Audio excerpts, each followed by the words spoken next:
এত সুন্দর একটা গ্রাম, এই গ্রামটা কোথায় বলেন তো? এটা জানতে হলে আমার ফুল ব্লগটা দেখতে হবে।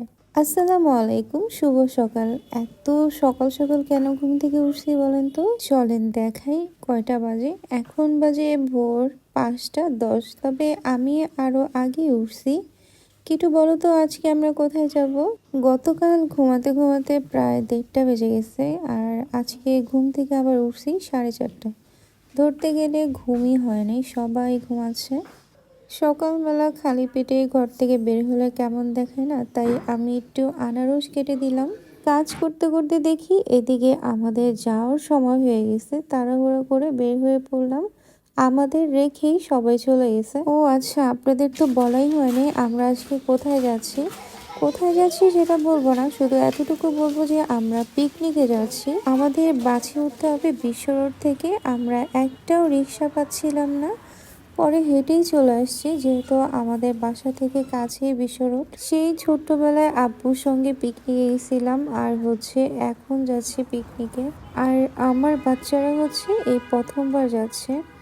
আমাদের গাড়ি টাইম মতোই ছেড়ে দিচ্ছে। এত তাড়াহুড়ো করে বের হয়ে আসছি, ঠিক মতো একটু রেডিও হইতে পারিনি। আমার হাজবেন্ডের পিছিয়ে বসে থাকতে আর ভালো লাগতেছিল না, সে আমার সামনে এসে দাঁড়ায়। ঘুম থেকে সবার আগে উঠছি, অথচ আমি ঠিক মতো রেডি হতে পারিনি। ঘুম থেকে উঠে আমি গোসল করে আগে নামাজটা পড়ে নিয়েছি, তারপর বাকি কাজ গুছাতে গুছাতে আমাদের সময় হয়ে গেছে। আমাদের বাসটা যেতে একটু লেট করে, তো হঠাৎ সবার ক্ষুধা লেগে যায়, তাই সবাই হালকা পাতলা খেয়ে নিচ্ছিলাম।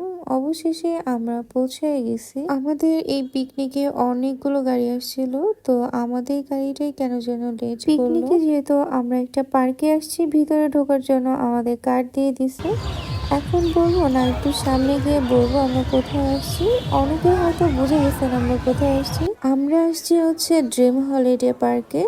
এই প্রথম আমি ড্রিম হলিডে পার্কে আসি। যেহেতু আমাদের আগে সবাই চলে আসছিল, সবাই খাওয়া দাওয়া শুরু করে দিছিল, তো আমাদের যেহেতু আসতে লেট হয়েছে, তাই আমাদের খাবারটা নিতে একটু লেট হলো।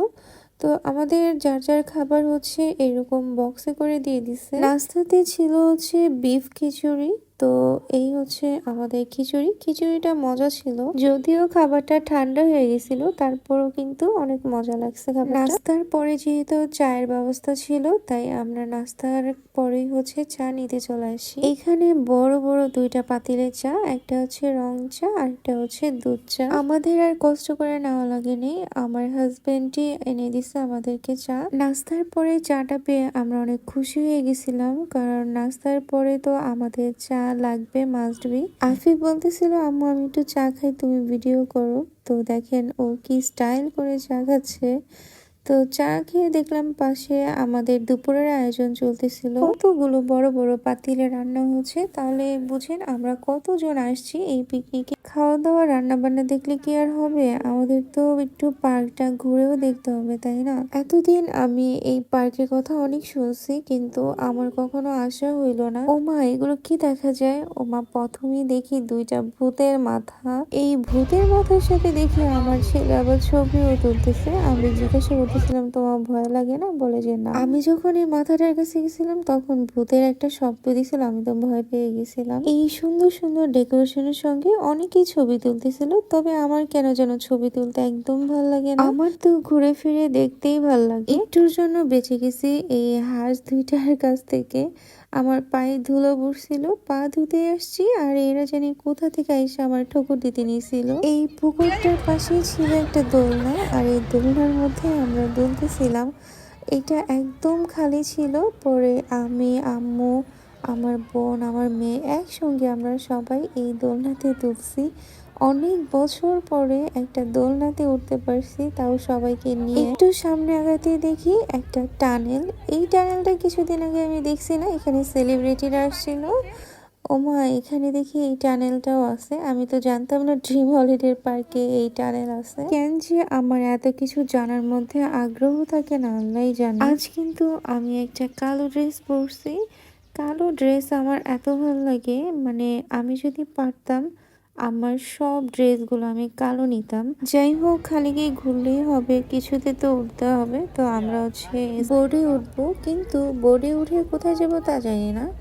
আমি সবার ফার্স্টে বসছি আর সবাই হচ্ছে পিছনে বসছে। আমার বাসা থেকে বের হওয়ার সময় কিন্তু অনেক ঠান্ডা ছিল, আর এখানে এত পরিমাণ রোদ, এত পরিমাণ গরম লাগতেছিল।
ভাই, এই বোর্ডে না উঠলে এই সুন্দর দৃশ্যটা কিন্তু মিস করতাম।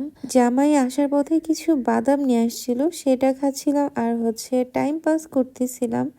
টাইম পাস করতে যেয়ে শুনি এদিকেও নাকি অনেক ধরনের খেলা হয়ে গেছে, আমরা বলতেই পারি না। এখন যে রোদ, আর ঘুরতে ইচ্ছে করতেছিল না, তাই এখানে বসে খেলা দেখতেছিলাম। খেলাধুলা শেষ করে হচ্ছে আমাদের খাবারের সময় হয়ে গেছে। তো মেয়েদের খাবার হচ্ছে আগে দেওয়া হয়েছিল, যেহেতু জুম্মার নামাজ পড়বে ছেলেরা, তাই মেয়েদের আগে খাবার দিছে। দুপুরের খাবার আমাদের আনলিমিটেড ছিল। তো দুপুরের খাবারে ছিল হচ্ছে ভেজিটেবল, আর হচ্ছে চিকেন ফ্রাই, মিক্স সালাদ, আর হচ্ছে বিফ রেজালা। গরুর মাংসটা বাদে আমি সবগুলো খাবার একটু একটু করে নিয়ে নিছি। প্লেটটা ছোট হওয়ার কারণে খাবারগুলো কতগুলো মনে হচ্ছে, তাই না? আমি কোথাও গেলে সবজি যে পরিমাণ খাই, মানে পুরো টেবিলে মনে হয় কি আমরাই সব থেকে বেশি সবজি খাই। আমাদের বাচ্চারাও কিন্তু এই সবজিটা অনেক পছন্দ করে। সবগুলো খাবারই মজা হয়েছিল আলহামদুলিল্লাহ। শেষ করে আমাদের পাঠিয়ে দিছে রোলার কোস্টারে ওঠার জন্য।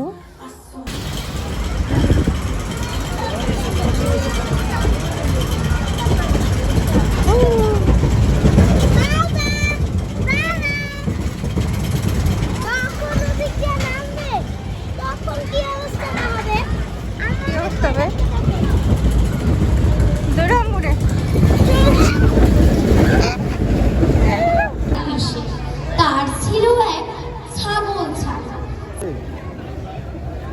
বাবা তুমি কেমন আছো? আমরা ওইখান থেকে এসে দেখি অনুষ্ঠান শুরু হয়ে গেছিল। পরে আমরা চা খাচ্ছি।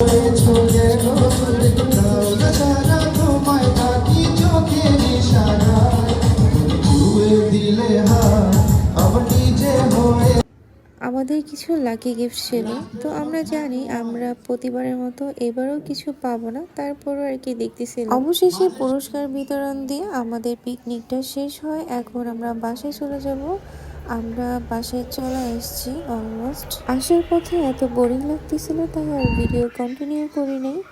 এসে দেখেন আমার হাজবেন্ড লাগেজ গোছানোর জন্য লেগে গেছে, আর এরা দুজন ঘুমাইতেছে। আর আমি কি করতেছিলাম দেখবেন, আমি এসেই হচ্ছে তেহারি রান্না করতেছিলাম, কারণ বাচ্চারা তেমন খাবার খেতে পারে নাই।